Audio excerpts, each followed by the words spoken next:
John Baptiste on AM 970 WSTX. I am your host, Norman John Baptiste, also known as Baba. And it's a pleasure to join you on Monday morning so that we can, just continue the discourse in terms of what's good, what's not so good, and we even touch upon the bad and the ugly. So, what's up for us this morning in terms of discussion, discourse? I have a number of things I want to touch upon. I hope you too have a plate full, a bucket full that you want to share with us. But before we get there, I know we're running a little late. So for those who might have switched dials, hopefully somebody can call them and say that, Bapo, Norman John Baptiste is on this morning with Upfront with John Baptiste on 970 AM on your radio dial and also streaming live on Facebook. But before we get into our fare for this morning, if I may, I want to just again, as I usually do, give thanks and praises unto the Most High. I am thankful for the gift of life. It's not always easy to, how should I put it, to analyze, assess, and accept all the different things we have in this matrix, this arrangement, this structure, because it involves so much. We see things on a scientific basis in terms of biology, chemistry, physics, astrology, mathematics, astronomy. It's just so much. And then we look at things on the societal level. In terms of civilizations, the different civilizations and the different laws, rules, regulations that are in place for control to a large extent, but also to ensure the proper, smooth operation of the matrix, the arrangement, if I can put it that way. Even when you take the human body, it's arranged in a certain pattern, a certain structure. And there are principles, laws that govern its operation. And that's true for everything in the matrix. And so, very interesting. But it's because of my investigation of all these things, my observation of all these things, that I've come to the point where I have accepted that there is a creator behind the creation. If there is no creator, you have no creation. And we do have a creation. So therefore, we must necessarily have a creator. And I give thanks and praises to the creator for the gift of life. But that having been said, many of us do believe in a creator, and we pursue separate ways of acknowledging the creator, giving the creator reverence and respect, even in terms of how we refer to the creator by personal names. Muslims call the creator Allah. Christians call the creator Yahweh, Jehovah, Yahweh, and Jesus Christ. Because many in Christianity believe that, and I believe it, that Jesus Christ, Yeshua HaMashiach, was in the beginning with the Creator Most High, and he was involved in putting all of this together. By him all things were made, and for him all things were made. I accept that. However, I make a distinction between the Father, Creator, and Yeshua or Jesus Christ as a Son. Having said that, this is not just about theology, it's about many things, and there are people waiting online to get in. I got to bring them in. I have some things I want to bring up later, but let's see if we can bring those persons in. Which line now? I'll try this one. Hello, caller. Good morning and welcome. Good morning. Good morning. You were talking about the creator. Uh-huh. And I have recently come to the realization that everybody believes in a creator, including the atheists. You think the atheists believe? You think atheists believe in a creator? Yeah, not the one we believe in. So atheists believe the universe was created out of nothing. Okay. Just came to be. Okay. So their creator of the universe is nothing. What a concept. Because everybody accepts that the universe has been created, right? And it's been created by something, some being, some entity. The atheists just believe that entity is nothing. They believe in that it was a spontaneous thing that just happened by chance. So that's the creator, nothing. Interesting. So they believe in a creator too. I hear that. And you have to be, because the universe exists. We all accept that the universe exists. Something created it. So whatever that thing is your creator. Now, where we differ is what the characteristics of this creator might be. And so the Hindus have their ideas, Buddhists have their ideas. Well, actually, the Buddhists, I don't think they even branch into, they don't even touch the subject. You know, so they, but again, how could they not believe there's a creator because the universe exists? Well, they believe, Buddhists believe the universe to exist is by definition the creator. But they believe in principles. They believe in principles and laws and regulative arrangements, and they believe in life and the sanctity of life. Right, based on the universe they live in. And that's what everybody does. It just depends on what characteristics and how much interaction we believe the creator has. So different religions have different ideas of interaction or no interaction in case of the atheist. That is just an automatic thing that just goes without any interaction by the nothing creator. Because the creator is nothing. Literally. Well, here is. So I said, that's the one thing I think everybody believes in. No, but let's put it this way: I haven't found a religion or a religious idea that counters, that says that that the universe hasn't been created. Because who's going to say that? You're living in it. But whatever it is that created that universe is your creator.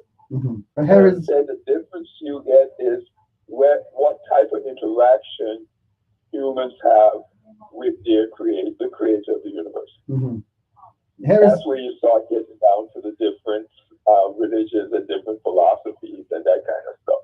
So the one thing I think we all can agree on is something created the universe. Something or someone. Or someone or something, or as I said, for the atheists, it's nothing.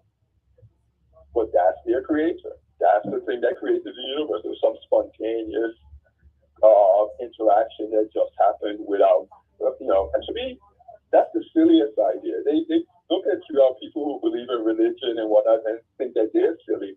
But to think that this orderly universe just happened spontaneously, and then after that you have spontaneous life again, there's just too many unlikely things. And the more, probability, you multiply the probability. There are two things that have to happen for this thing to occur. You multiply the probability. You take the probability of the one thing occurring separately, the probability of the next thing to occur separately, and to find the total probability, you multiply. But if those probabilities are so small, when you multiply things that are less than one, a decimal, you get an even smaller decimal. So you have the likelihood of the universe being created out of nothing just by chance. That has to be such a small probability. Then the probability of life of humans, that again is a small probability. You multiply those two, you get an extremely smaller number. And so it seems very unlikely that those things just happen spontaneous. So it's more likely that there was a creator.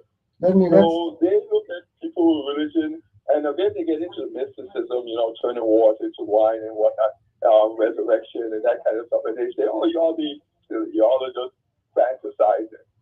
But they're fantasizing even more so if they think these two things happen just spontaneously. Let me happening are so small. Let me invite you into an exercise if you don't mind. Are you currently at home or on the road or in your office? I'm in a building. You're in a building. That's fine. You're in a building. In that building, do you see some items, items that you can touch, like tables Yes. and chairs, etc.? Right. Okay. Did any of these things come about spontaneously? Exactly. No, not to my knowledge. And I'm certain They were all of them. There was a creator. they were all created by someone. Even though Right. you may not be able to identify the person at the present time, but your research may Right. lead you to the person who has created that. And so the My physical. my life experiences tell me that somebody created these things. Don't happen spontaneously. Okay, and similarly, when you look at the physical creation, obviously, when we draw comparisons, similarities, parallels between the physical creation and the things that we as mankind have created, then certainly the physical creation didn't just come about spontaneously. Someone designed it and put it in And place. that's the thing. The physical, like a human body, is far more complex than anything man has built. Exactly. So Exactly. if the most simple thing that man has built didn't happen spontaneously, Mhm. so you're like walking in the woods and all of a sudden there's a chair there where you wait for you to sit there. No. Somebody had to cut down the tree, get the lumber, Mhm. and build a chair. Mhm. So that's the thing. As I said, it's silly to think that the human being was created. In fact, it's fanciful to think that it just happened spontaneously. Mhm. When it's so far complicated than anything man has built, Mhm. and anything man has built, we don't see happening spontaneously. Mhm. Somebody has to. You see a chair in the woods. You're not thinking, oh, that just happened. You're Mhm. like, okay, somebody made this chair and placed it in the woods. Mhm. And perhaps for some And if reason left it anybody there. Yeah. would think that it just happened by chance, spontaneously, we would probably look to lock them up in some insane asylum. Mhm. Because, that's fanciful thinking. We know maybe a child might think that, Mhm. but adults who have had experience will know, no, the chair doesn't just happen. Mhm. Here is Some here. human. Here is the other interesting thing. When you take the human body, and based upon our study, research, examination of the human body, its anatomy, and how it actually works with the elaborate, intricate system of transportation within the human body, the manner in which we use the five senses that we have. I mean, come on, how could these things just, Exactly.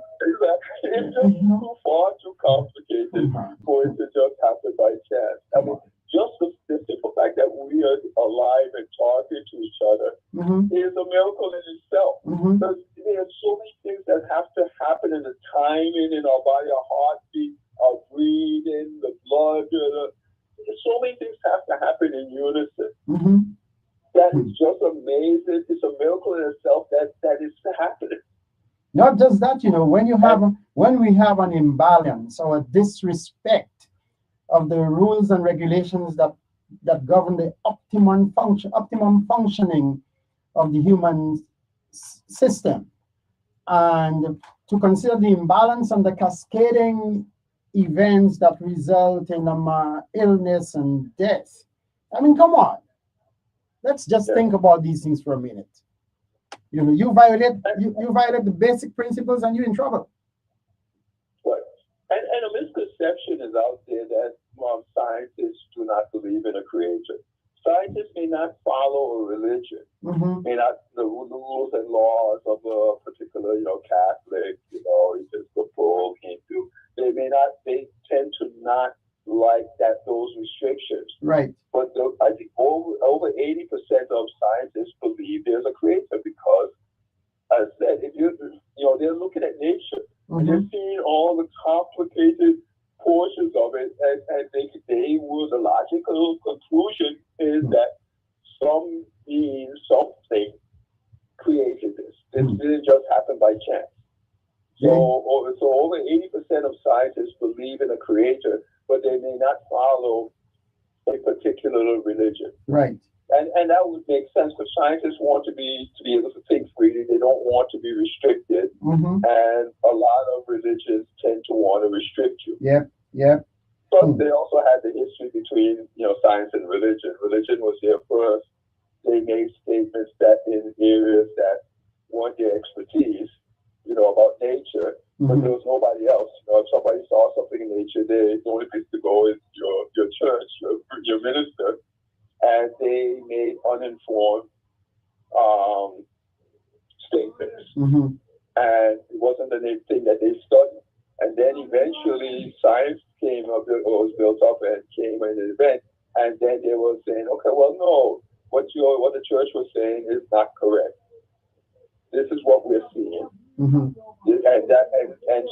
the church didn't want to go back and say, oh no, we made a mistake, because then they believe that, the people will stop believing them in the areas that they're experts in. So they pushed back.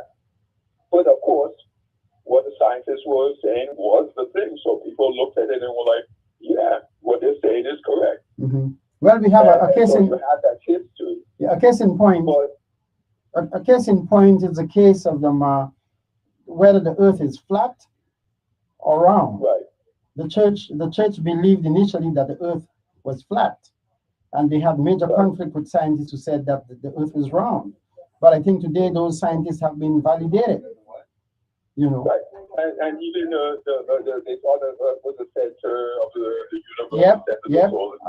Which would make sense based on their expertise that they would come to that conclusion, but it wasn't an area that their expertise really could apply. Right. And so, up to now, in this present day, the Catholic Church has an observatory. They're doing the scientific things that the astronomers back in the day were doing. So they have come to the acceptance that this is not their expertise, and people, if they want to be experts in it, they have to spend time doing it. And so they are now doing it now, and they have said, yeah, the Earth is not the center of the universe. The sun is the center of the solar system. The universe really doesn't have any center. I tell people, I'm the center of the universe, because I'm the center of my universe. I perceive things through my five senses. So everything that I know about the universe is through those five senses. So I can say I'm the center of the universe, because nobody knows of any center. So why not let it be me? It's in my world. But yeah, the church and the scientists have come to a realization that each have their expertise. Scientists tend to try not to step into the spiritual aspect of it, because that's not what scientists do.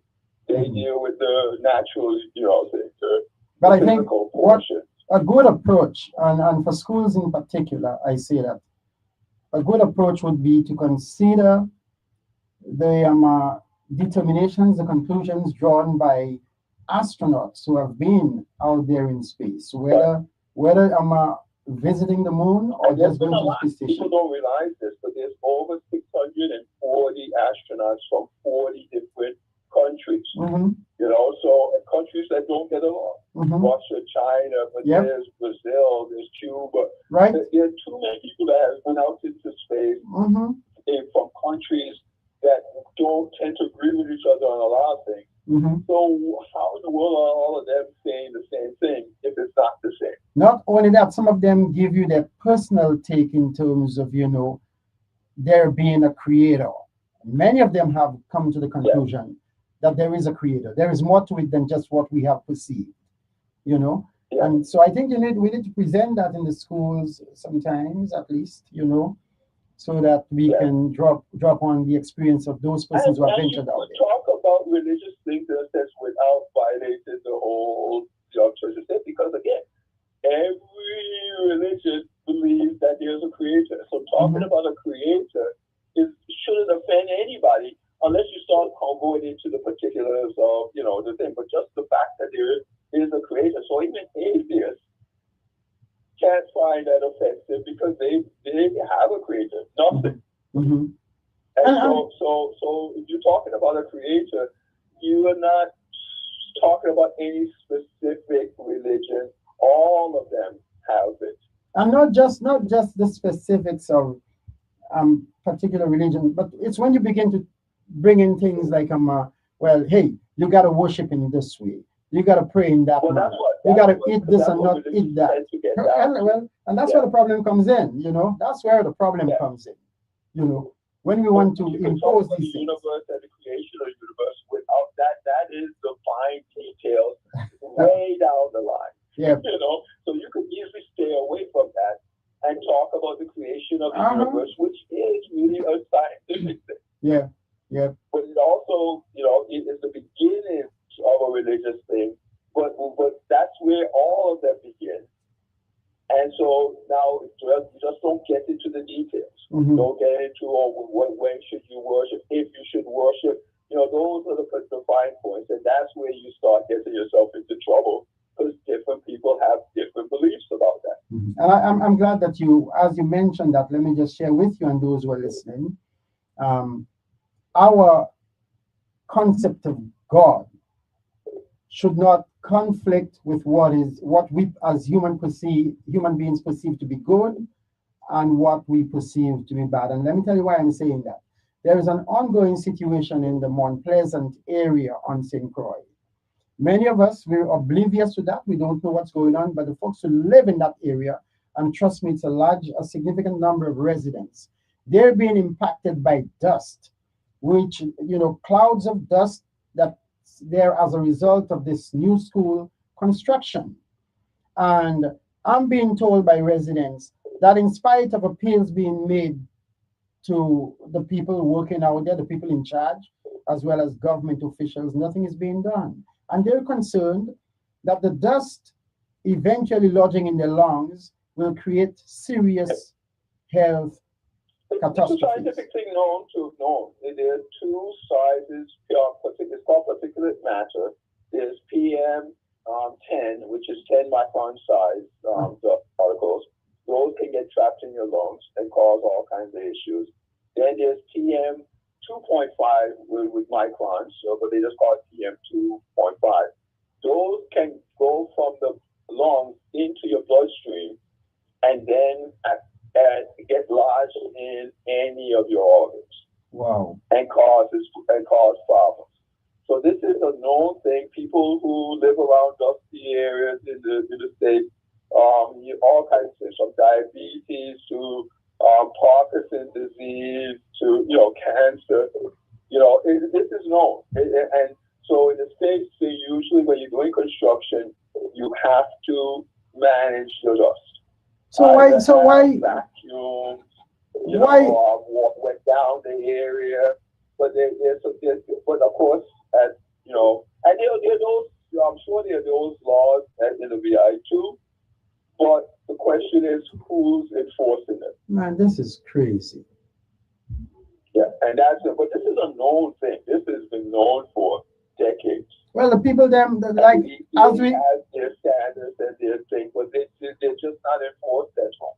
Well, as we say locally, them people out there, some of those who know better, and they're actually feeling the pain of the dust in the atmosphere. They're boiling, and our people those in charge need to take some action, man. Let's deal with that.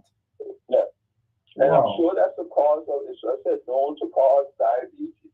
One of the causes, that's type 2 diabetes. The type 1 is different. You're just born with that. That's a genetic thing. But type 2 is the one based on lifestyle and environment. And it's known to people in dusty areas tend to have a higher rate of diabetes. I'm so upset now that you're telling me all of that because that's a big thing at home. And it's not just also the building, but pay attention to the side of the roads. You drive and in some places you kick up dust and dust is in the air. Mm-hmm. There are certain intersections that we get a fine dust that builds up there. Mm-hmm. And the government should be vacuuming that up. On places in the States, they have trucks that go around vacuuming up this dust. But we don't do nothing about it. And so a truck or car passes by, goes a little bit off the edge of the road or in the center of the intersection, and a bunch of dust is kicked up in the air. I'm so That upset. should be taken, we shouldn't just be sitting there. As I said, in the States, they have trucks that go around and vacuum up this stuff because they know it's a health hazard. And right. you end up, either you pay for the truck or you pay much more for the medical costs that comes with it down the road. Well, I will encourage the people out there in that place to, if government officials don't do something, I'm going to say let's have a class actions lawsuit. Yeah. You know. You're going to have to push them because they don't want to. And of course, money is a little tight hole and stuff, so we put things off, so the healthcare, that's going to happen down the road, so we'll deal with it then. But it shouldn't, because it's a whole lot, we know it's a whole lot more costly, and our hospitals are not in any shape to deal with it. There you got it. So people are going to have to get shipped off, which then increases the cost. You're going to have to be paid for the hospitals up in the States, giving them all the money. Well, hey, let's try. All they need to do is buy a few trucks and have them clean up. Let the people who are doing the construction water down the area, like what they have to do in the state, so that the dust is not blowing up in the air. Right. Well, let's see what. These things are known things as to how to deal with them. It's not something new. It's not something that you're guessing on. The information is out there. Okay. Well, we're gonna spread the word to see that some action is taken. But let's try and wrap up. Got some people trying to get in. Yeah. Well, I just wanted to. I heard you on Friday night, but I couldn't really call in. And I wanted to point out something that you were touching on. You were talking about what do you call it? Statutory rape. The age of consent. The key is why they have that. It's not about whether the young person, his body is developed or not. It's about the mind. It's the mental development that is lacking. And so they're saying that somebody less than 16 doesn't have the mental capacity or the experience to make a wise decision when it comes to consent. So even though they're saying yes, they don't have the ability to really understand what they're really saying yes to. All of the ramifications that come to it having sex. And so that's why they have those in there. It's the mental capacity. So an 18-year-old and a 13-year-old, an 18-year-old is taking advantage of the 13-year-old because the 13-year-old doesn't have the knowledge and experience of the 18-year-old to know what really is going on. An 18-year-old can run circles around a 13-year-old mentally, can manipulate them real easy. That's like what they say, taking candy from a baby. That's literally what's happening at that point. So then let me ask you a question. That difference that you're stressing here this morning, is it important simply because of the times that we're living in? Or would that have been important, say, some 700, 800 years ago when we were not as developed a society? The times that we're living in. All right. We actually try to slow down. So like back in Romeo and Juliet's day, one, they didn't live as long. So when you're 13 years, you're close to half your lifespan. Okay. So they learned things more quickly. They were introduced to things more quickly. But today we actually try to slow down our children. We don't tell them about a lot of stuff when they're young. A lot of them don't know about life, and so we try to keep them innocent as long as possible.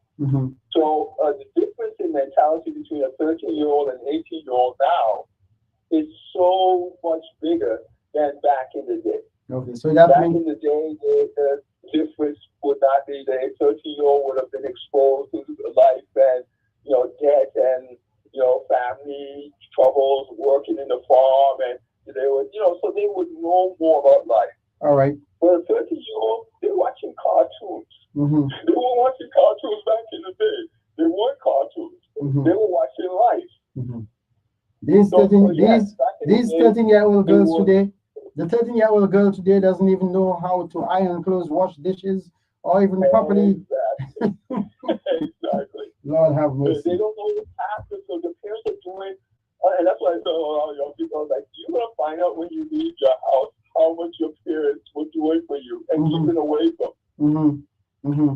I have seen They're living I have seen some scenes on social media where young women who apparently haven't left their parents' homes without having the basics. You should see how unkempt the apartment tend to be, and it's a whole mess, a total wreck. Universities now have classes called adulting because of so many of the young freshmen coming in don't know the basics that they used to know. And so now they have to actually, in fact, one university used to keep sending their children to counseling and stuff because they have issues. And then after a while, they realize we just have to send everybody because they don't know so much that people used to know. There's another university that there was a mouse in there. I think it was like an off-campus apartment. But they didn't know what to do, so they called campus security. Wow. So it's gotten really bad. A lot of people, so even 18-year-olds don't know what they're supposed to know. Well, it gets worse when you're talking about the 13-year-old. Quickly before the average, so what's their exceptions? Quickly before you go, let me ask you: did you hear the safety tune that we developed and played on the program on Friday? No, about staying safe while you enjoy Carnival. It's not ringing a. I might have, but I'm not. It's not a vivid memory, so I wouldn't know who remembered it. I'm going to see as you hang up. I bring in the other person. I'm going to see if I can play at least a segment of it on the phone. So listen to it. All right. Thanks for calling and sharing. No problem. Okay. Right. You get something, please. Let me see if I can put it on. Let me see. Come put it on. Let me bring it up.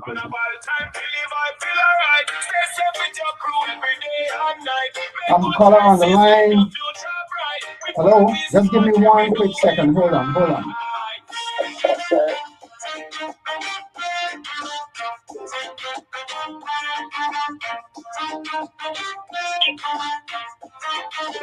Listen up, you till the message we are send. Stick with your crew, keep close to your friend. If you step out, let somebody know. Stay in the light, no water too low. Just stay together, don't go alone. Watch your drink and watch your phone. If it feel wrong, trust your mind. Let's save the first spot, we follow behind. Some water, put your head in the heat. Comfortable shoes, keep strong on your feet.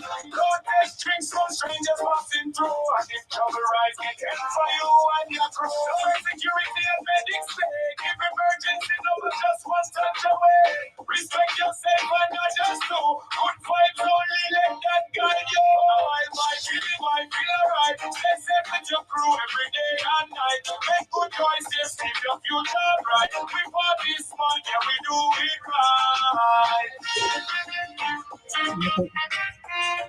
All right, I just wanted you guys to hear that. That's the tune we created for our program on Friday nights in particular. Yeah, very nice. Very nicely done. Yeah, all right. Well, so welcome to the program, and let's hear you now. Go ahead. Yes, the carnival is over. Back in the times ago, there used to be a saying that 9 months after carnival, we'll see an increase in the population. I don't know how it is in these recent times, or whether there are more pregnancies and or abortion. I do not know. I'm not castigating anyone. I'm just saying the way it used to be said in times ago. Now, I have not seen a carnival in the Virgin Islands. Upfront, I believe it's since the 60th anniversary. I look at it,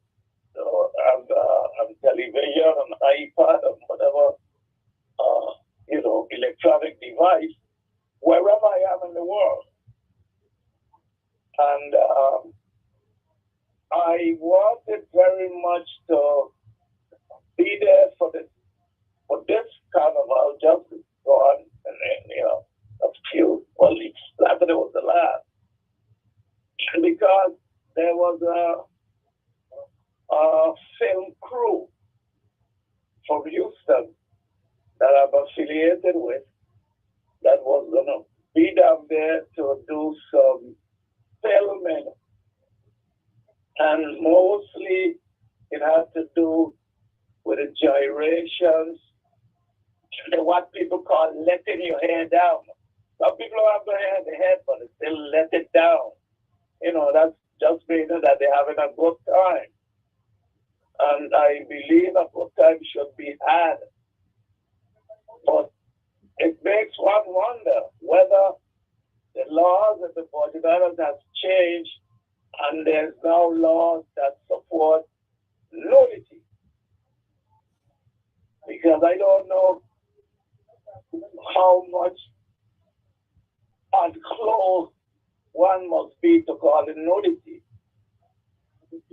And I had asked one time a lady friend of mine, which, we were friends, so we could talk and ask questions to each other. This was years ago. I said, why would two women want to be gyrating, or as we say, walking up on each other? Is it that that's just having fun, or this is something that you really wanted to do, and you get a chance to do it, and you don't mind if the world is seeing you? She said both.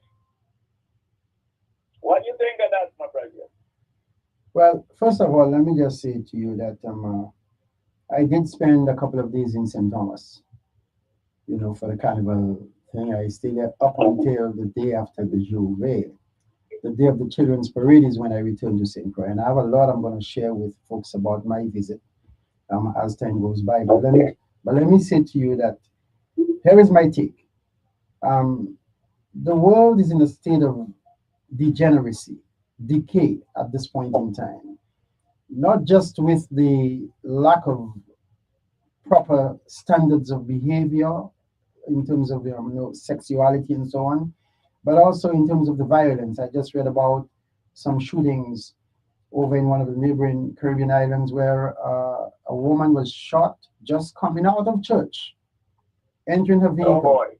And as a matter of fact, it's one of the strongest denominations we have in the Caribbean area. She was coming out of church over the weekend and she was shot by an assailant in the thigh. That woman reportedly is the wife of a retired police officer. So, and then there were other shootings that went down, so that we've reached a point in this what used to be the always peaceful Caribbean, where violence is just on the uptick. When it comes to the nudity, I saw one thing on social media. That one went viral, and my grandson, who was standing by when we were looking at the scene, he said, "Wait, this lady has 2 slices of pizza that she's exposing there. What happened is that the lady had on a tongue going through the back, coming through the front, and the front looked like the front was so divided, it actually looked like 2 slices of pizza, Well, that it cut somewhere to be. Yeah. And it was my grandson who made the comment about it being like, and pizza Pete, if I may put it that way. I was in an establishment waiting for a drink because I was staying at the Wynwood Passage Hotel. And so I was able to, I couldn't sleep the night of the Juve, going into the actual Juve, because I had all this preparation on the waterfront for entertainment, which was well choreographed by the DJs, etc. I had to listen to it. It was awesome. Yeah. But when I went out later in the morning at about like 10 o'clock, when the Juve was already dying out. And one good thing about them in St. Thomas, they were cleaning as soon as the Juve crowd had passed. You had persons cleaning up the streets, taking up the trash. That was excellent. But I was in that establishment where a young lady short stood at the bar, and another one came in. And when the one came in, whatever she said to the one who was at the bar, and give her a tap on the behind, because the behinds, the buttocks were fully exposed with just the tongue hanging down. And the one at the bar gave a pose, a pushback pose, and she began to put on a wind-up dance. So when she had finished, I said to her, young lady, I have all of this on video, you know. I recorded it, and she was stunned. You know, I said, no, I'm just teasing, you know. And she made a remark I didn't quite get. Why would she be stunned? I mean, I don't know. I don't know. But I guess the fact that I said that I have it on video on my phone, that's what she apparently wasn't pleased about, because she said something about to the effect like, well, who are you going to share it with? Something like that. But anyway, I'm saying that, you know, and these are nice looking young women. They don't need to go through that. They've got fine bodies, man. Leave that covered for, you know, whatever special occasion, special person. Don't be putting this thing all over. The thing is this, you know, and the two ladies that I referenced earlier, they both were married, not they, well, they were, I don't know if they still are, married women. So then I said to her, are you all lesbian or you practicing? She said, we're trying a thing. Oh my God. I mean, I'm suspect that them and those will call and say, they go do what they want. That's how they levitate. I don't know. I don't know, man. I truly don't know. But again, before you go, let me share this with you. We were supposed to have discussed that on Friday night. We didn't get to it. It has to do with a fallout between a couple, because the young lady was dressed in a manner that the guy didn't like it. He felt that she had exposed way too much, revealing too much about her body. You're showing off stuff. And she didn't take the comment in good spirits, and that led to a kind of a fallout between them. Hopefully, this coming Friday, I'm going to get into that discussion. Yeah, but you know, and the thing is, let me just finish and go. Let me ask you this, though. Do you remember Cal Hatfield? Yes. Reporter, the Daily News? Yeah. Okay, well, he did me a favor, or maybe a dead favor. I was in, where was I? I was not in New York. But I had a young girlfriend. Yes, I was still married at the time. I sent her down from New York. And I think I was in St. Louis, somewhere I was on business. And I tell her, I'll meet her and we'll be in the Juve. Well, my wife, of course, living in St. Thomas at the time, did not know that I was on the island. Why she don't up in St. Louis. And so, of course, I came in. I told my young lady friend where we would meet. We met, and of course, we in the Juve. And the Juve is a French word, isn't it? Something it is. That's how it was spelled by Juve. French. Yeah. Okay. Anyway, of course, I was maybe 40 years younger. So I was still very pliable and a stoinan and a tingling and a banconquain, you know what I'm saying? And my friend Hatfield took a picture that made the front page of the Daily News. Well, my Christ, all the time he ain't know this.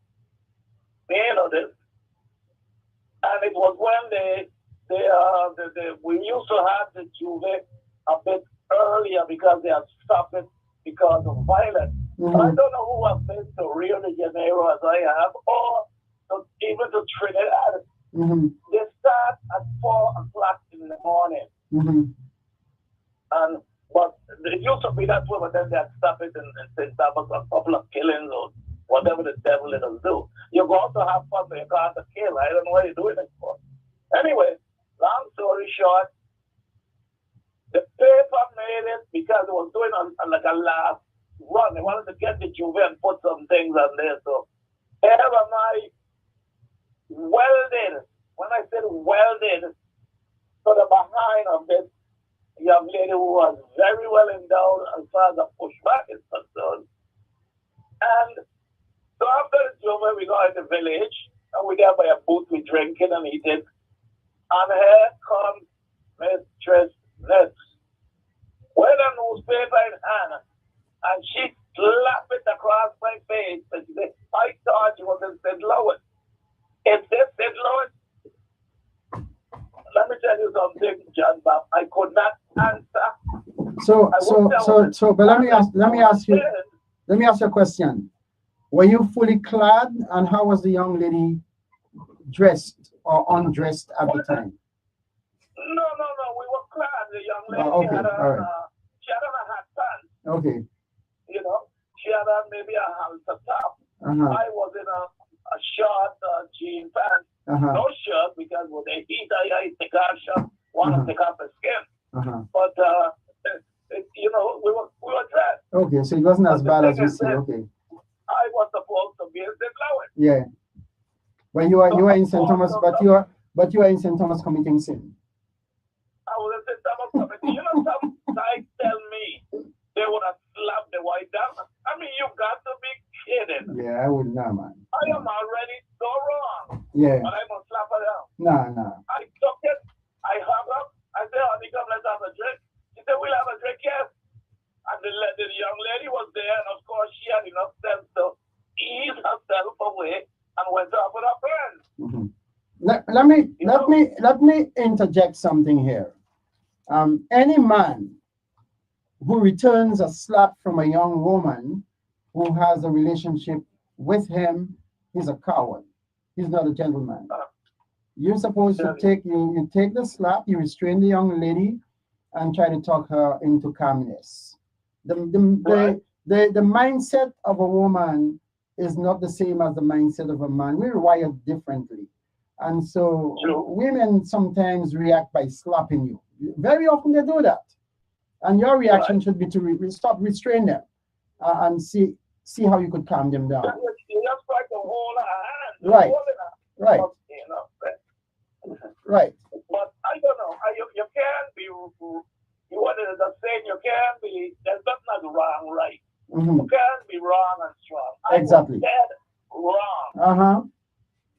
So I took my thing, I clapped as I say, I put my tail between my legs, uh-huh, and I became very quiet and docile. Mm-hmm. Of course, the young lady moved away with her friend. Yeah. The wife and I stood there, we drank and we ate, mm-hmm, and then we went home. Exactly. You got to settle things, you know? Of course. Yeah. Because I got my back straight. So let's still for it, because then this thing was in the daily news. The daily news went worldwide. You're lucky. She had family members in St. Kitts, where she was from, and she in Great Britain. I'm calling her, and you come to say, look at your boy, your husband. Thank God they didn't have viral social media via the internet. It would have been multiplied 1,000 times. Wow. Anyway, I'll let someone else get a chance. Thanks again. Thanks for calling and sharing, man. Stay strong. Bye. Yes, sir. Right. Stop. Mm-hmm. Hello, caller. Hello. Good morning, and welcome to the program. Thank you. I just realized like I'm on. Okay, let me go to a clear area. Mm-hmm. The first conversation you had was very intriguing. Mm-hmm. And I want to give my beliefs. Mm-hmm. I don't believe in a creation of the universe by a single creator, mm-hmm, or a creator of mankind. My belief is there's no beginning and there's no end as far as the universe. It always has existed. mm-hmm, But we could put a date on the creation of civilization. mm-hmm. We could put a specific date. We could go back in history. So I don't look at it from that angle like a lot of people look at it. But that doesn't mean I'm an atheist. Mm-hmm. I'm a spiritual person. Mm-hmm. I believe in a higher power. Mm-hmm. And I do believe in the Ten Commandments. I believe in being good, doing good to others. I believe in human rights. All human beings are equal, should receive equal respect and love. I know for a fact, I know what I don't know. I know for a fact who created me. And I could pinpoint the exact time that I was created. My mother and father, those are my creators. And I know the date I was born.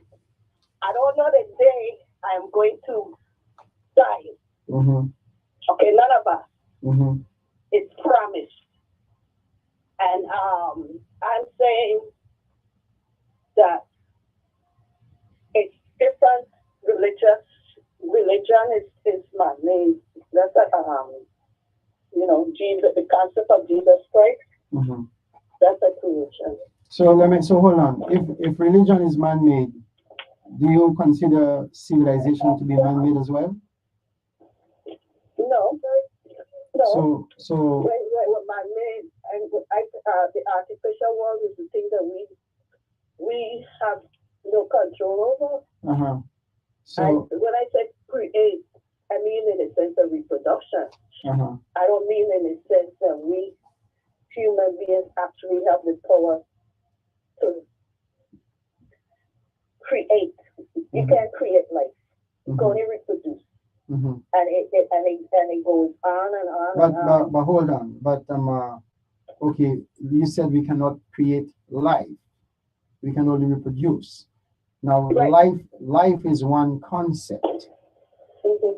But within life or beyond life, if I may, there are so many other things, elements that we observe. How did those elements come about? Well, in any event, we are here now. Yeah, but hold on. Can you tell me how those elements came about? What elements? You spoke about you started off by saying that like time, to the effect that time was always there.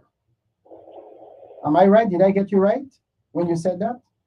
Yeah, I don't believe in a beginning or an end. Okay. It's a cycle. And the only reason why we consider time as we consider it is because our intellect, if I may, allows for us to somehow compartmentalize or put time in categories of past, present, and future. We measure time. If we were not measuring time, time would have been indefinite to us. You just in the now. You can measure time. That's what I said. History, you could tell when civilization was born.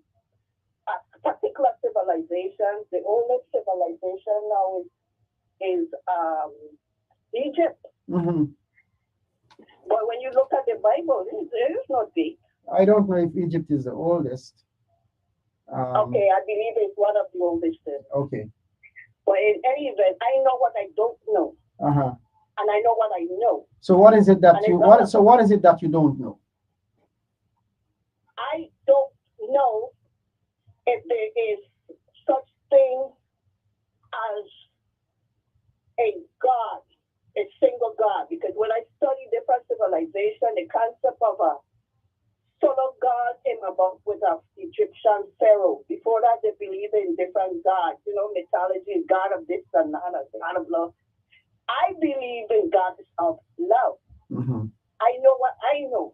And I'm not trying to prove to anybody to be a follower of my belief. I know. Okay, so that's a belief. But you hold on. It is a belief. It's a belief. It's not knowledge that you have. It's a belief. Yes. Okay. Or you could call it spiritual knowledge. It can't be. It can be personal knowledge. Have you ever seen that goddess of love that you're talking about? Yes. You've seen the goddess of love? Yes. What does she look like? She looks like me. Oh. I'm not just saying. I think goodness comes from within. Okay? And I think it doesn't matter to me, what people believe in, what religion they have, I could sit at the table with anybody, Mm-hmm. and whether you're a Muslim or whatever. Mm-hmm. It's only a belief. So let me ask But you a if we question. all could all follow one universal thing, is to just treat all human beings as equal, no matter what the color, the creed. Let me ask you a question. Do you have thought processes? Do you have thoughts? If I have what? Do you have thought? Do you engage in thinking? Do you have thought processes? Of course. Now, let me ask you something. Can you feel or see your thoughts?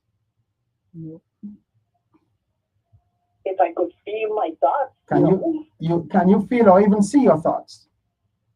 No, I could feel my emotions. Hold on. But you know that you have thoughts. Huh? You know that you acknowledge that you have thoughts, right? Even though you can feel them or see them. Yes. Okay. Can you hold on? You can see the creation, right? The physical creation. I can feel what? You can see the physical creation, right? I can feel my existence. Hold on. The creation around us. Can you see that? Yes, I can see the sky. I'm looking at all the right. sky, Okay. clouds, Okay. Thank All right. God I have eyes, and it's only an expression when I say thank God. Thank God I have eyes to see. So let me ask you. So wait. Hold on.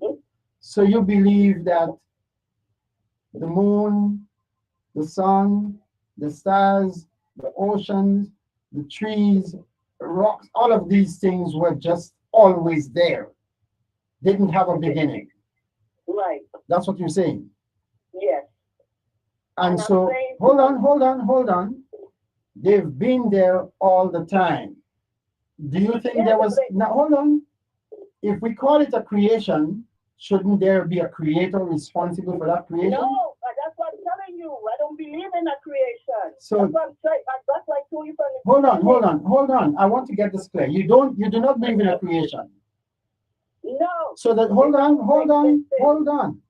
So that which we call the creation, what is it? The natural world always been in existence. That's my thought. Okay, all right.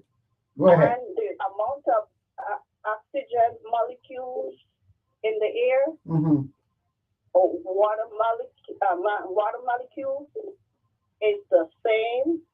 It just recycles. It goes from steam, rain, ocean.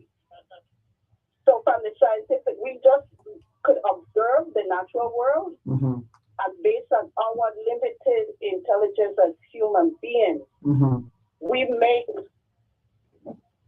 form certain theories, but science is not all facts, because a lot of it is just scientific theories, like the evolution.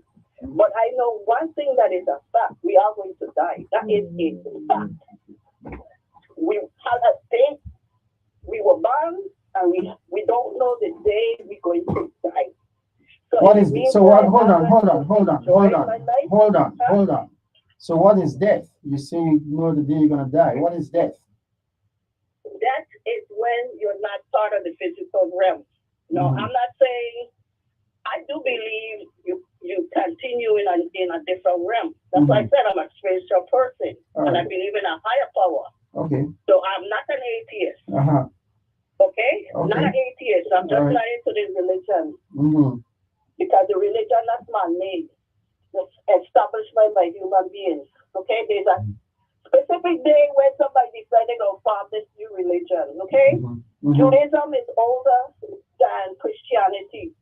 Christianity is a little older than Islam. And then you got new religion popping up. But those are the three established religions that have been around. But there was a time when they didn't exist. There was a time when Jesus Christ didn't exist. And they don't have the exact dates in the Bible. They even contradictions of where and when he was born. But as far as I'm concerned, Like I said, I know what I know. So let I me. know two, a male and a female, if fertile can reproduce. Mm-hmm. And you can only and hold on. You said that when you experience what we call death, you will have transitioned to another realm. And then and then you just came down and said about the birth of Jesus Christ as being. I thought that people believe. Yeah, but hold on. The birth of Jesus Christ is only relative to this period of time on this present earth where we are. But if you really go deep into writings, you will understand that it is said of Jesus Christ that in the beginning he was. And then when he came to us, he said, before Abraham was, I am. Well, like I say, it's good discussion. I understand, though, that we all are here today. And the culture is not going to remain the same. True, it's vibrant. I did go to the PI Carnival, and I would say it's one of the best. I commend all those who helped to make it a success, free of violence. And I would say there's no other Juve like that one in St. Thomas. I mean, that was amazing, and I love it. It's good. A chance to be the authentic self. Yeah. And I said to people, they were a little too authentic, some of them. Some of them were a little too authentic. Some of them were a little too authentic, in my opinion. Well, everybody have an opinion. That's no problem. But I'm just saying, though, you're bar naked.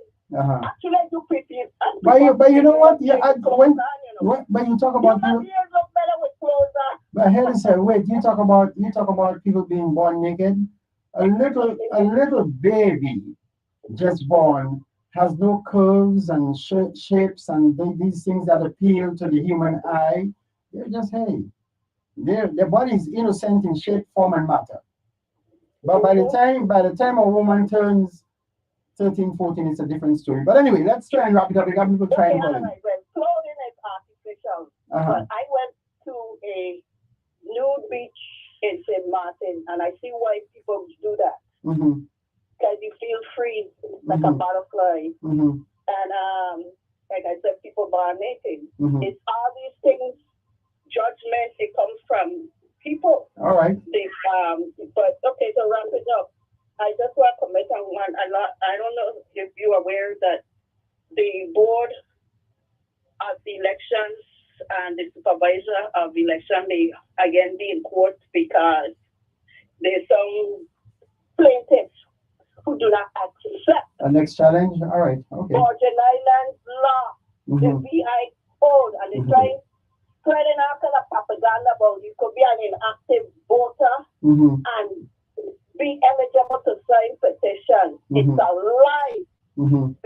It's a propaganda. It's in the VI code. A person that's inactive cannot sign a petition. Okay? And he who represents himself has a fool for a client. So what them people are doing, they need to go check themselves. Reading is fundamental. Go read the Virgin Islands law. Don't let nobody fool you.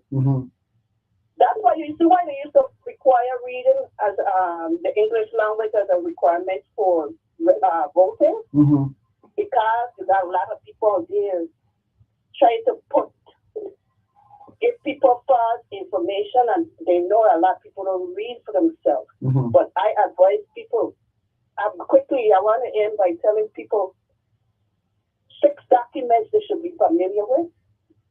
The Virgin Islands Code, the U.S. Code, the U.S. Constitution, the Revised Organic Act of 1954, Public Law 94.584, and Treaty 629, or the Treaty of Cession. That's about the sales purchase of the Danish West Indies by the United States from Denmark for $25 million in gold. Read to exceed. Knowledge is power. Thanks. I want to add 2 things to that before you go. Let's add the Old Testament and the New Testament of the Bible. Thanks.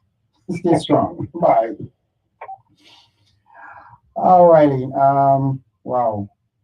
Line 2. Hello, caller. Good morning and welcome. Yes, John Bob. Let me ask you a question. Mm-hmm. Knowing that you know the Bible very well, as much more than I do. There's in biblical terms, BC meaning before Christ, Yeah. and AD, and then domino or after the death of Christ. Isn't that true? Mm-hmm. So doesn't that set a timeline, or wouldn't that set a timeline as to when creation began? Not creation. Not Well, tell me, creation. go ahead.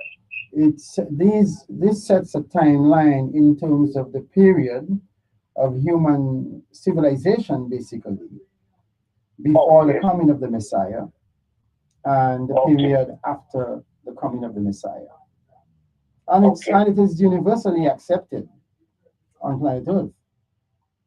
Yeah. Yeah. Okay. Now let me just say something, because I was listening to a portion of the last call until I became very sick and had to move away from the radio. Mm-hmm. Because we can call ourselves teachers, certified teachers, whatever you want to call ourselves. Mm-hmm. But if it's that kind of, I can't use the word on air, that we're going to be teaching people's children. I am so happy that I did not learn under such tutelage. Maybe because I is happy because she said she taught him. And maybe that's why we can't keep the guy blasted like so on. Anyway. But hold on. Yeah. Whether you're teaching the sciences or you're teaching the arts, language arts, what have you, there is a prescribed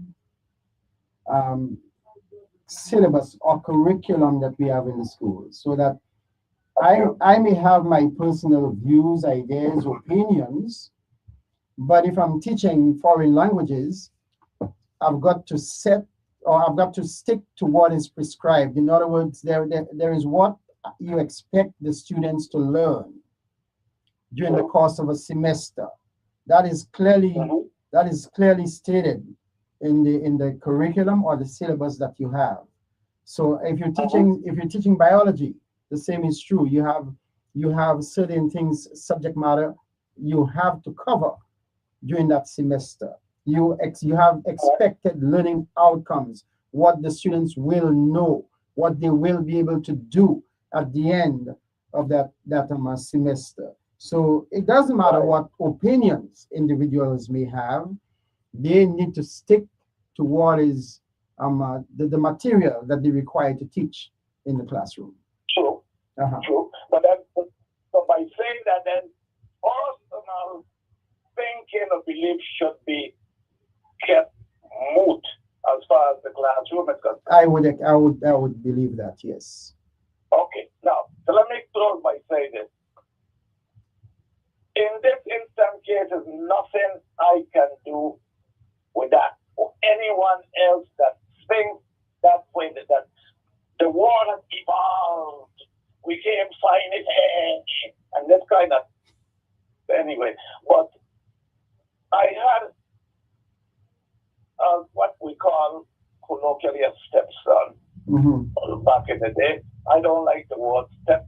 If I find you a woman with children, they are our children. However, he was very learned and skilled. I gave him a big position in the family business, but he wanted to spend most of his day telling the other employees about evolution and how everything came to be, and tell him to stop many times. He didn't stop.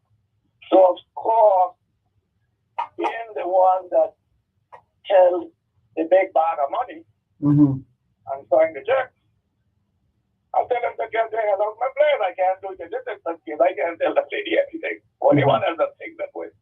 Get the hell away from me. He used to have a nice vehicle because we were into vehicles, selling and whatever else, renting. No, But I go in the no, park it off, and get out. Here's your last check. I give you a 2-week check on top of your regular check. G.O. Go. That's how I correct things. That's under my purview of correction. The government, I suspect, either does things that way or they don't do anything and they let it continue to go. So that kind of teaching would continue. Hold on. Because, you know, one of the things I want us to do with this program here is to, if I may call a spade, tell it like it is. And hopefully as we discuss these matters, we can make for a better system and living conditions for us here in the territory.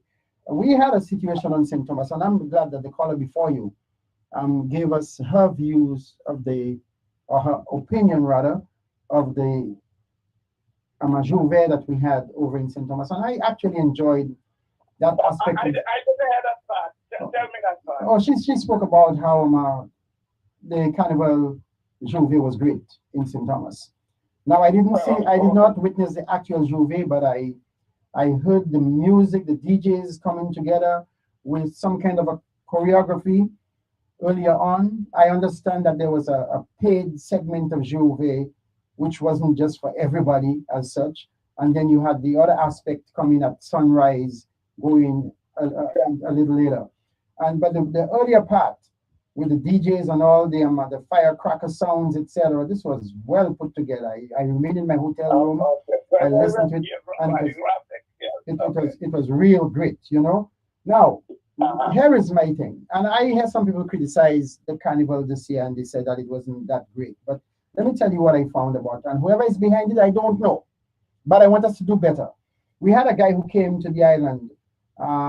I show Speed is his name. Some kind of a content creator or streamer, whatever he is on the internet. But he's got 50 plus million subscribers, followers, what have you. But here is this. I saw some of it, and I heard people criticize, especially those from the St. Croix district. This guy went to Antigua. In Antigua, they didn't just have him visit the main island, Antigua. They made sure that they flew him over to Barbuda, so Barbuda was a part of the deal. They had him in Antigua, where he was actually swimming with stingrays. Now he comes to the Virgin Islands, where Pumpa actually told him about the 3 islands. We have the bigger island, St. Croix. And he said he had time. The guy said he had time to go over to St. Croix if apparently the organizers in the Virgin Islands were willing to do so. And based on what I saw in St. Thomas that they offered him, I just want to share with you some of what we could have exposed this guy to here in St. Croix. We have Kramer's Park. We have Point Uda. We have the Contessa Castle. We have Diageo, Captain Morgan, Bruce Cruz and Rum Distilleries, and also Prosperity Farm Distilleries. We have the Fred in Frederickstead. We have the jet ski cars over in Frederickstead. We have the soon to come online Paulie Joseph Stadium.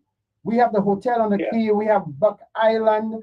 I understand that we have a program here besides horseback riding that he could have enjoyed there, and the drunken pig up in the I don't even whatever it is. We got some the bear drinking pigs. Sorry, man, you all got me. Pardon me. But I also understand that you can do snorkeling with sea turtles here on St. Croix. We had all of this, and I'm saying that people just ignored that and just kept the guy in St. Thomas and didn't give him a quick flight over to St. Croix so he could have enjoyed it. I mean, if he wanted to go, why not see everything? Tourism. Whoever is behind tourism, because his visit was tied into St. Thomas Carnival through the tourism department. But they should have thought a little wiser and have this guy enjoy, because it's actually 3 islands, 3 main islands, and all of them have their unique characteristics and things to enjoy. It is St. Thomas, it is St. John, and it is St. Croix. We need to stop that about promoting just one and neglecting the rest. We can't continue to do that, my brother. As you know, I'm a Centurion, and I totally agree with you. You're not a Crucian either. You're a Centurion, and you agree. I am St. Lucian. Hold on. St. Lucian born, Virgin Island grown. Yes, of course. Yeah. No, but the point I was trying to make is that, you know, we think alike. Yeah. I would have wanted to see the very St. John, Water Island, Castle Island, show him everything. All right. And I want to say to you and those who are listening, man, it's about 15 years I've not been to St. Thomas. I landed in St. Thomas and I am impressed. I am impressed. St. Thomas is on the move. Let me ask you quickly because time running. Uh-huh. You said that the caller before me, as you caller, that she said the Juve was good or nice, whatever term she Yeah. how did she qualify that? Did she qualify the She did. She spoke about the vibe, the togetherness, the absence of the violence. She alluded to all of that. The only thing is that she disagreed with me on setting aside the clothing. She says that people look better. She would agree that people look better clothed than naked, but people have their choices and the right to decide whether they want to be nude or not. Okay, so I'm happy that you say that she did say that in other words, she was detesting. Just let people straight up between you. No, she did not. She did not detest that. She did not detest that. She doesn't. She didn't detest it. No. It's individual choice as far as she's concerned. So you know she loved the word choice. I mean, we talk about. Well, I have a program called Choices, but it encourages people to make wise choices, especially the young people. Immorality, which is she just sees nothing wrong with that. Children watching this. Children see two women on the ground and then they're fighting. They're not fighting, they're having sex. Well, I don't know what is her take on such behavior. We didn't go that far. Well, you know, some people just tell on themselves, you know. I will only say that and go no further. Mm-hmm. But the thing is this, whether you believe there's a God or not, and I always say, maybe just for a second or so, I would have liked to show the power of God. That you're talking back and strike you dead. Mm-hmm. I will strike you dead to show you how to do it. The creator doesn't operate that way. The creator doesn't think how we think. I know he doesn't. I am saying just to show you. Mm-hmm. I'll lick you down and bring you back. Mm-hmm. But I can tell people that personally, I have encountered the out of the ordinary, the out of the normal. I have heard and seen what is not commonly seen. And so I have personal experience why I believe in higher beings, why I believe in a spiritual world that is active and engaging, just as the physical world in which we live. Yeah, John, before I forget, let me ask you, I'm sure you know, what is the meaning of the word levitate? Levitate means to defy gravity and to rise up into the air. How is that done? How can someone do that? Some people succeed in doing that because they have developed the powers of concentration, the powers of the mind, to a point where, you know, they can accomplish feats that seem to be impossible to the rest of us. And that's one of them. Right. And you know, without looking at a thesaurus or Google, something like that, I Googled nothing. Mm-hmm. I either have a knowledge of it or I couldn't have a scholar tell me. I'm going to Google search. Yeah. The thing is this, though. This same person closes programs with the word love, live, this, and levitate. Levitate meaning what? As you study science and you're qualified teacher, you can levitate. One that knows to do it. She knows best how to answer that or to clarify that, but I would think she's talking about rising above the ordinary things in life. you know, I don't moving. think that's what she's doing. Well, That's I don't know. from what I've heard of her liking. Okay. I don't Go on. know. I don't know. I don't know. Okay. All right, man. Thanks for calling and sharing. She Bye. loves to levitate. Mhm. All right, my brother. Stay strong. Keep the faith. Bye. Okay. Yeah. Lord have mercy. Yeah. Hello, caller. Hello. Hello? Yeah, good day and welcome. Oh, thank you. I'm back. Levitate. You know, words can have different meanings, right? Well, actually, words generally have a connotative and a denotative meaning. Okay. For example, the word kids.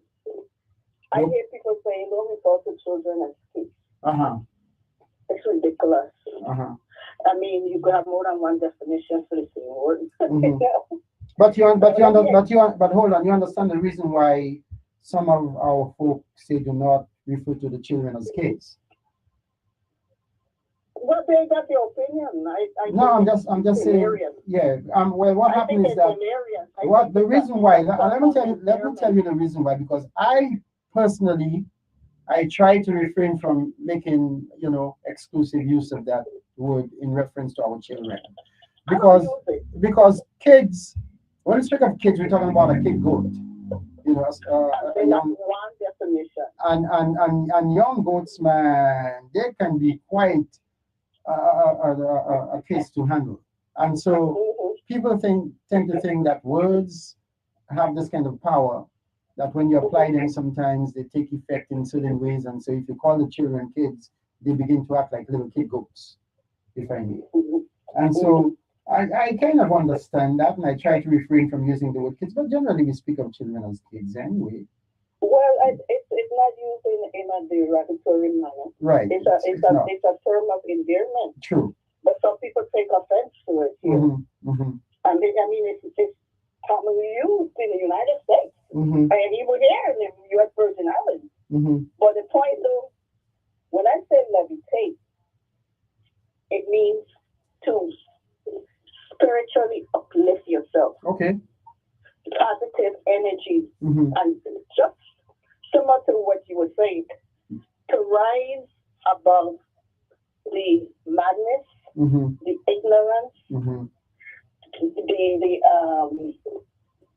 carrying out the divisiveness, the disrespect, the deviousness, because some people have a mind and all they think about is trying to destroy somebody else.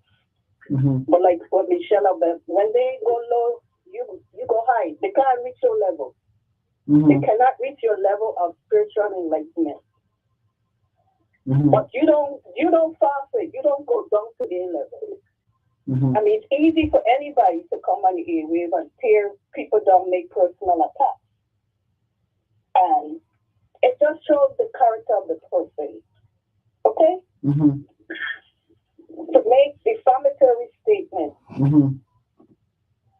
Things talk about people personal life that you have no idea. Nobody knows my life better than me.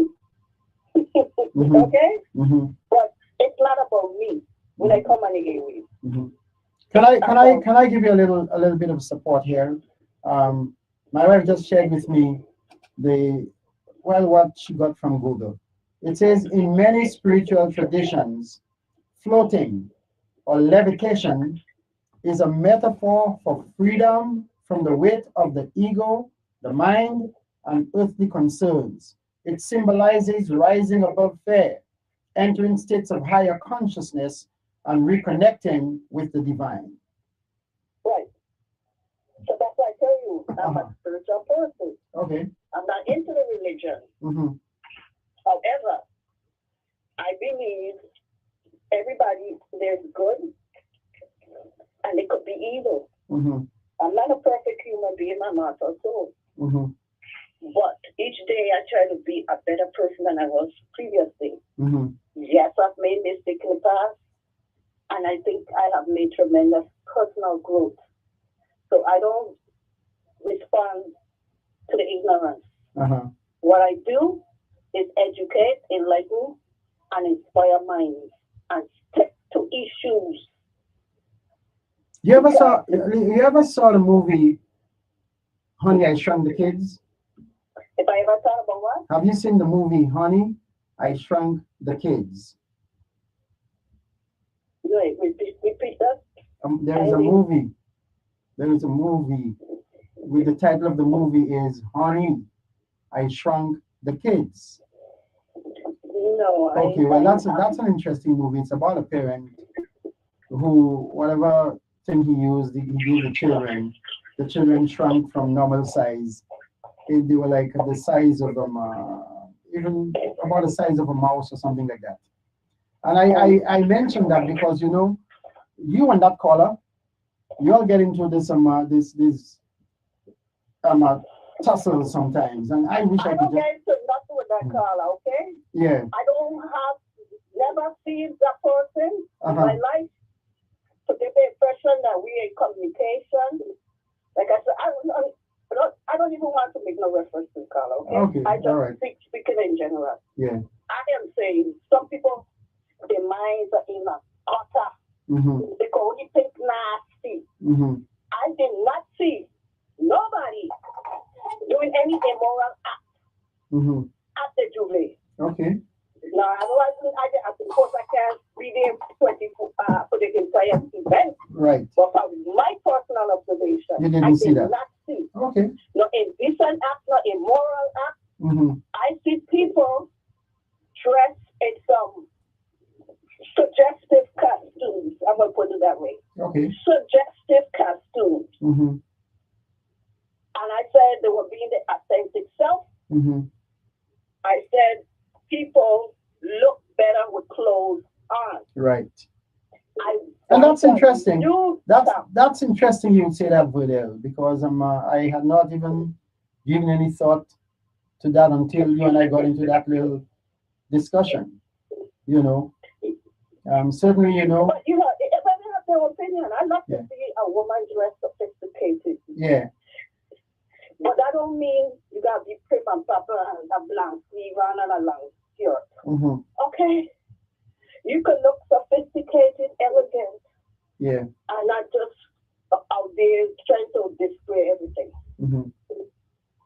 The world doesn't have to see. But I'm not saying be like a nun either. No, I know in the Muslim community to even show you, for a woman to even show her face or her hair sexually excite the Muslim. Yeah. I don't. That is religion. That's got to do religion, setting this what's a sin and all that. Yeah. We have our natural instinct, but we have laws to control. That doesn't mean you go in the street and do what you want and fornicate. Right. Nobody was doing that. But they say if you've got it, flaunt it. I don't. If I had a great pair of legs, maybe I would be wearing short pants in public. I don't wear short pants in public because I got no great pair of legs, Well, if you got it flaunt, yeah, that's what people say.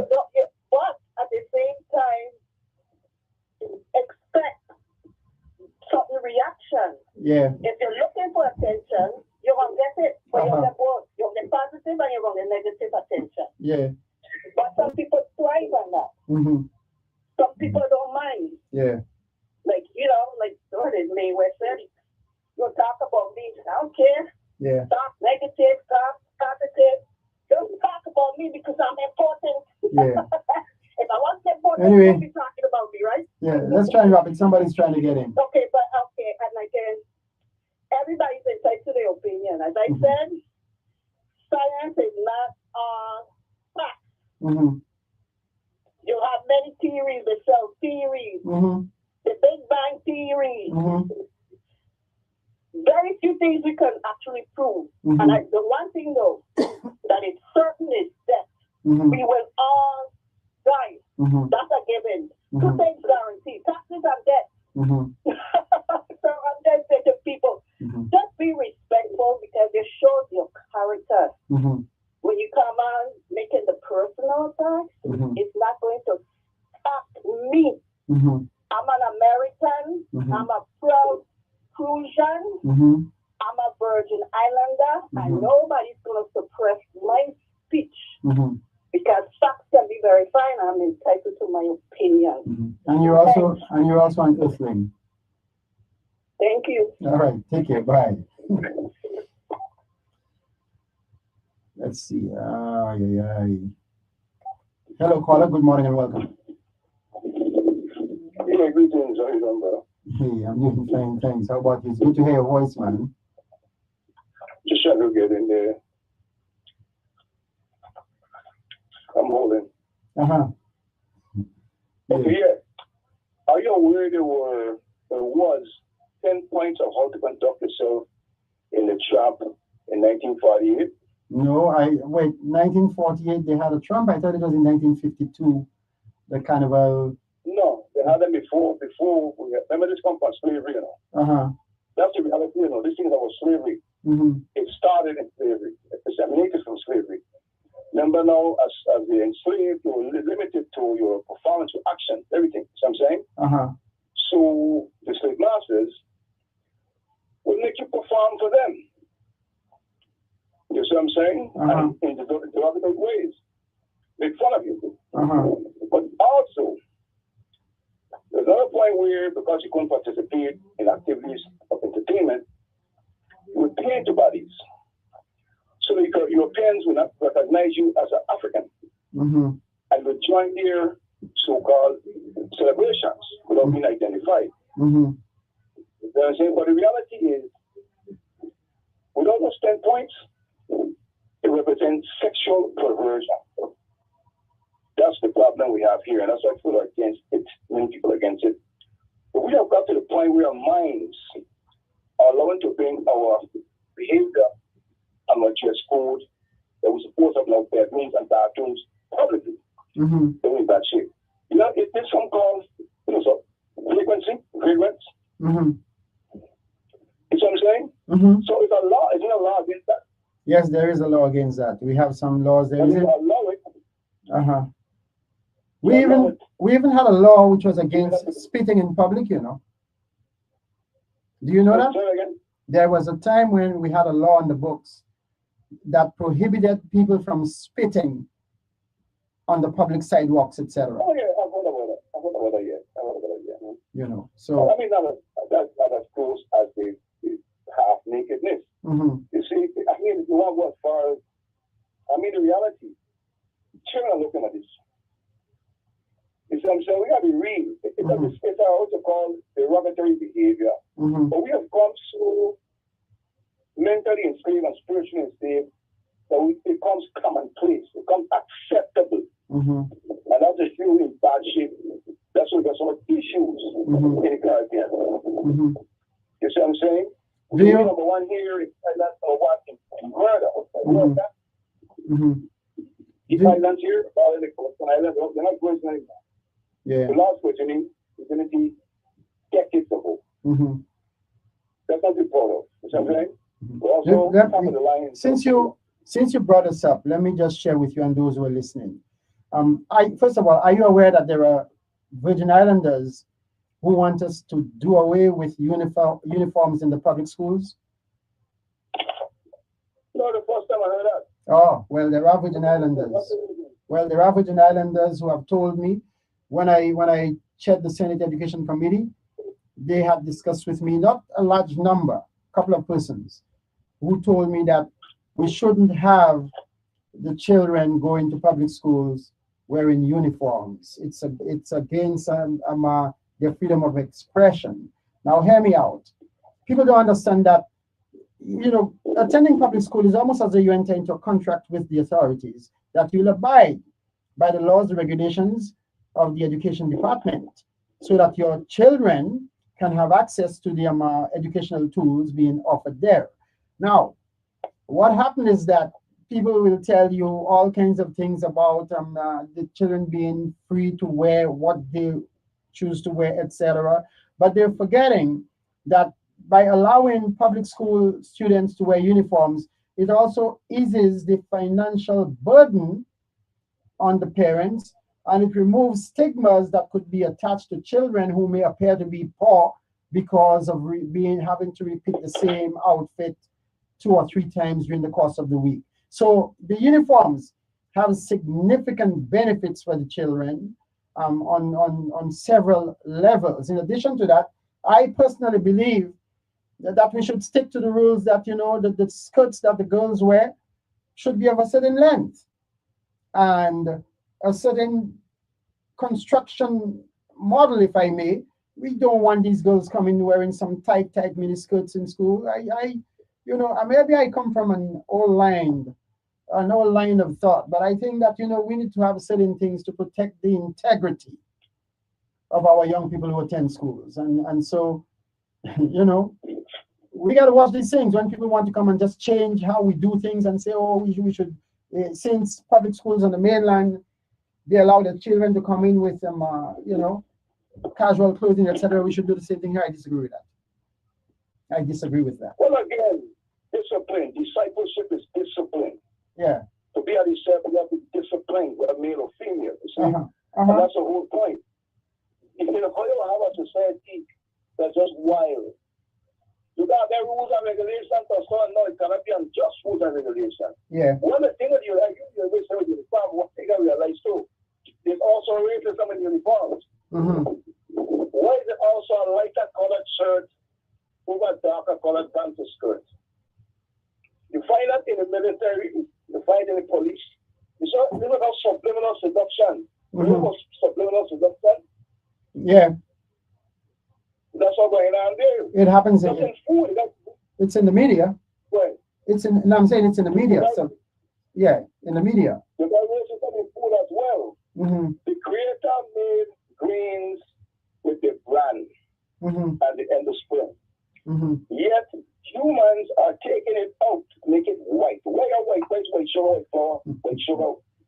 Salt is white, and acceptance is pink salt. Yeah. Those are what you call subliminal actions. White supremacy right inside the food industry, right inside the school system. I was told because all of it controlled. I was told that the white rice tastes better than the brown rice. And then again, you see, that happened when they started to bring the brown rice in the school. The children were so spoiled by eating the man-made rice, the man-tampered rice, that they didn't like the brown rice. Now, to people said taste. Others don't taste good. Mm-hmm. They're good for you. Mm-hmm. That's why we got so much diabetes. We're going by taste. And they're forgetting what you call nutrition and cleansing. People will clean, take better care of the cars and the body. So the car is based on the body, for example. Mm-hmm. Your lights, the headlights, that's your eyes. Mm-hmm. The oil is your blood. Yeah. Your injectors and your carburetor, your lungs. Mm-hmm. Your filter, oil filter, your oil filter. You know what I'm saying? Mm-hmm. You got a kidney, the radiator, the cooling system. You know what I'm saying? So I'm saying that the program, like, hey, let me show you about it. Recently, Church's Chicken opened here, right? Uh-huh. People spend more time in the line of Church's Chicken than spending time at a PTA meeting. Look at that. That's how many and so we are. And Church's Chicken, people saw this themselves. In 1972, a major case against them for discrimination against our people. Even Kentucky Fried sue them for using their logo. You know what I'm saying? Mm-hmm. But we've been programmed so bad out of our own natural self that we bleach our skin. The Caucasian is trying to color these because your color skin and you are trying to take it off. That's some serious psychosis wrong with our people. You know what I'm saying? Like, that's the same thing with Jouvet. Jouvet is French, not African. Mm-hmm. So what is the root of it? It is sexual perversion. You know what I'm saying? And we allow it. That's what it is. And this we are. Because we get so slack. So instead of the dress for the young women and even the men, they have to maintain a discipline. But hold on. The term Jouvet really refers to the breaking of dawn. The breaking. That's when they had a parade. Uh-huh. That's when they had a parade. That's when it started. That's why Jouvet started at that time. Mm-hmm. So, French, not Frenchmen. The African, indigenous is the market. So we sometimes we've been programmed to accept the ways of the art, for example. But we're not the religion again. Yeah. Go ahead. Here is what when I grew up as a child, getting to know Carnival, carnival had a lot of masquerading involved with it.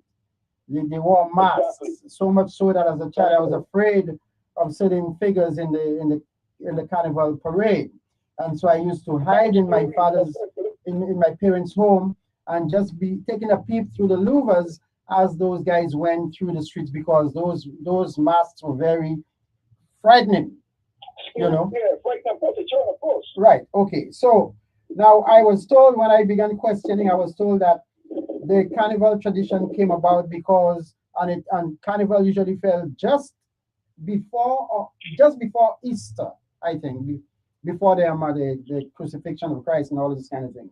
And I was told that the people who crucified Christ, they were masked and they would hit him and say, ask him whether he could tell them who was doing the hitting, etc. And it's from that tradition we came to have carnival. That's what was explained to me. I never researched to find out if that was true or not, you know. That's the explanation. That's the explanation that was given to me. So, and that's why they told us that, carnival was so closely tied to the passion of Christ and the resurrection at Easter and so on. How true it is, I don't even know. I don't know. You familiar with the McDonald Almanac? Yeah. Do you consider a religious book? No, I have never thought it as a religious book. Tell me that, sir. Consider it as one. Are you aware there's a whole page dedicated to Ash Wednesday and Easter in that book? And they have dated these dates up to 2035. I thought the McDonald books was all about the proper time to plant your crops and stuff like that. But you just mentioned, this thing is doing tough. So imagine that they got up to 2035. They got dates for Ash Wednesday and Easter and Good Friday. Mm-hmm. The greatest weapon used against humans is deception. Now, I try to figure out up to now because you see, they went as far in these islands here to pass a law. So you cannot set up, some time of the day at what they call Good Friday. Uh-huh. That's unconstitutional and it's also non-biblical. Uh-huh. 1 + 1 + 1 is 3. And these are grown people, big scholarship in theology. If the so-called crucifixion was on a Friday afternoon around 9 o'clock, 9 hours, it's about 3 o'clock, right? Uh-huh. What about Sunday morning resurrection? The scripture says, and the whole thing is about the Jonah, prophecy of Jonah, 3 days and 3 nights. Mm-hmm. You can Friday night and Saturday night. Mm-hmm. Where's the third night? There's no third night, so it's a perfect lie. And over 2.5 billion people live that perfect lie. So see how subtle the serpent is?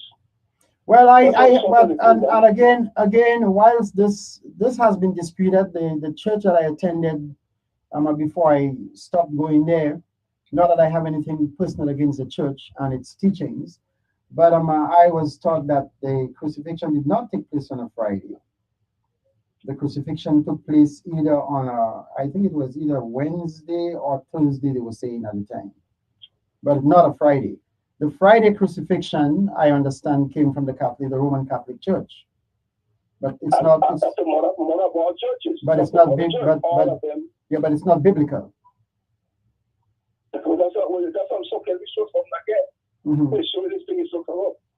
Matthew 28:1 said he came to the sepulchre at the end of the Sabbath. Uh-huh. What time of the day is that? Morning, afternoon? And end of the Sabbath is the evening part.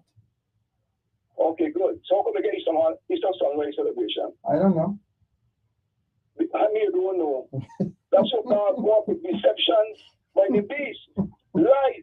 LIE stands for Lucifer influencing earthlings. Mm-hmm. That's the greatest weapon is lie. Let me tell you the truth about my spiritual experience. Because I grew up knowing the Bible, the English, especially the King James Version of the Bible. So I've been reading that, but I also made myself available of the lost books of the Bible and the forgotten books of Eden. And so I've been able to get a lot from those writings as well. Then I recently have been reading a lot about the book of Enoch and some other books that have not been included. So I'm coming to know that, because folks wanted to control us, they kept a lot of knowledge away from us. And then, of course, you had the destruction of the library over at Alexandria, which took away a lot of the information that we should have had. But then people have been doing research, they've been uncovering things, and you know a lot more today than we did in the past. So I don't go by what religion says to me. I do my personal research in terms of matters that are important to me. And so this thing about Good Friday crucifixion, I have discarded that a long time ago. I don't accept that. I go by what the Bible teaches. And there might be the coinciding of two different Sabbaths mentioned as far as the crucifixion, because there was a high Sabbath and then a lower Sabbath involved there. So I think that the timing of the crucifixion is more like either a Wednesday or a Thursday afternoon. Hello? Hello? Wow. Yeah, I'm saying, Yeah. I wanted the date, not the day. If we some example, it's September 11 attacks, right? Uh-huh. That occurred on September 11, 2001. Uh-huh.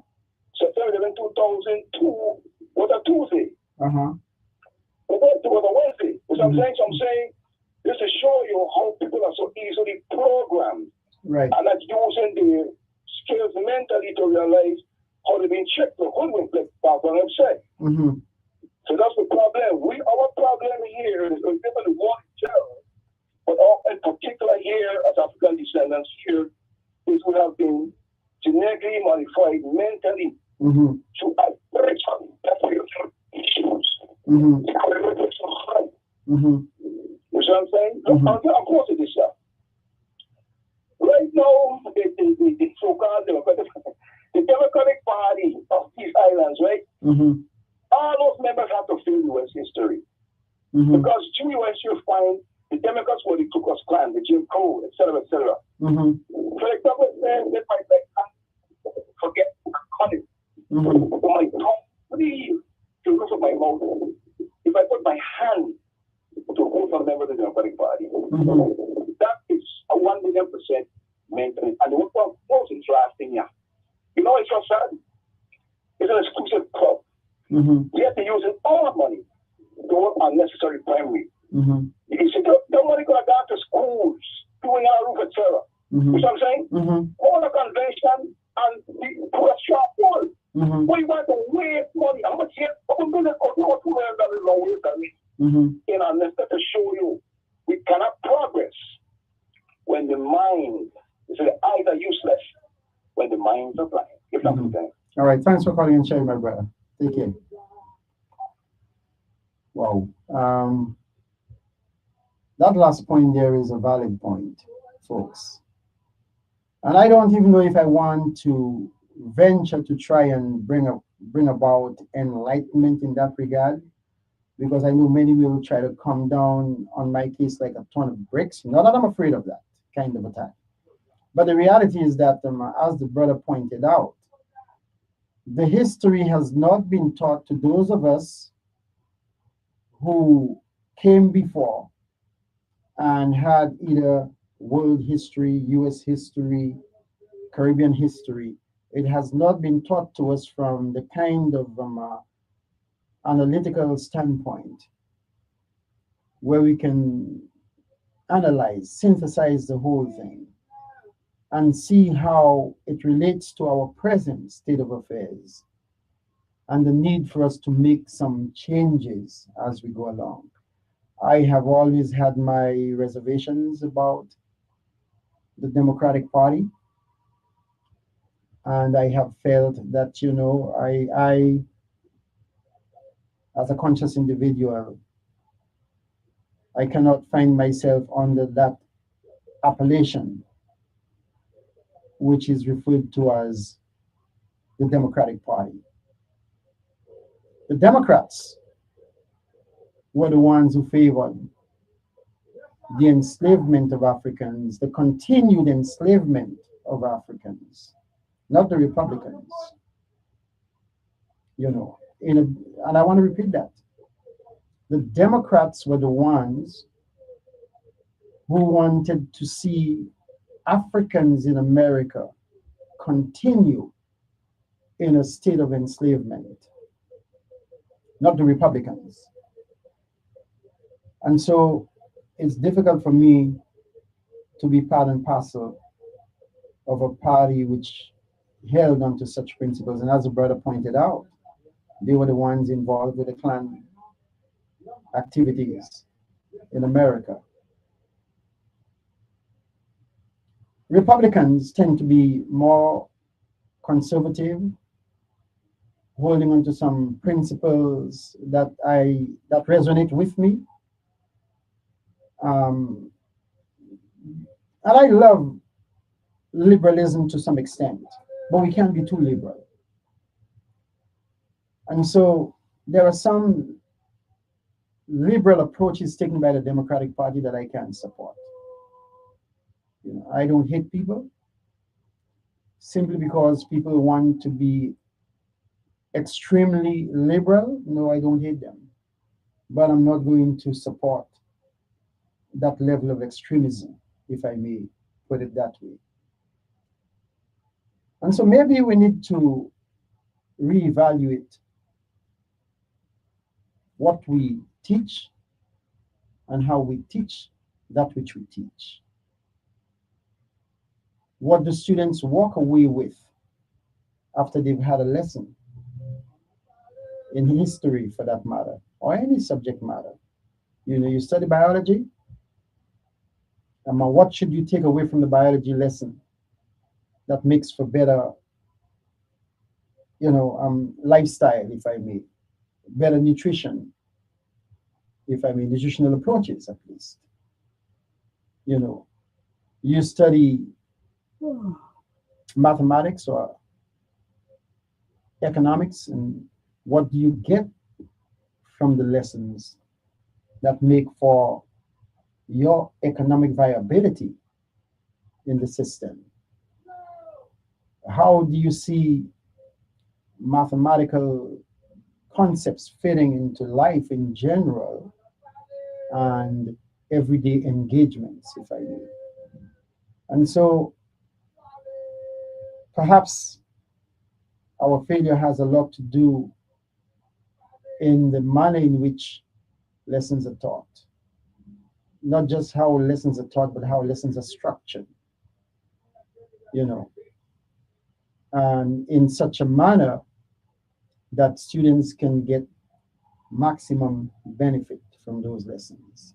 I think it's time that we look at the different pathways we offer our children and to see how we can deconstruct some things and reconstruct so that the end product is more desirable, if I may, or not just this. I mean, the end product is usually desirable. The question is how effective we are in terms of achieving the goal, in terms of meeting the objective. And that's something perhaps we need to reevaluate. And the concept that we have to rely strictly on models being handed down to us by others, I disagree with that. I think we've reached a point of development, level of understanding, the acquisition of knowledge that we've acquired, we've reached, that we can somehow decide what's best for us today without insult to anyone, without alienating anyone. The things that my father did and prepared, from even the way that he named me, I don't even agree with the name that was given to me. Out of respect for my father whilst he was alive, I didn't change my name. I'm into a more meaningful appellation. So I kept it. And then by the time he passed away, it didn't make any sense. I'd accomplished so much with the name that I had been given. But it's not everything that my father gave to me or left for me in terms of my models that I take lock, stock, and barrel and run with it. I develop, I create what best meets my needs today. Having said that, folks, I want to thank you for listening to me, for joining me this day. I ask you to be safe and carry yourself well during the course of the week, and we'll reconnect next week at the appropriate time. Give thanks and praises unto the Most High. Bye.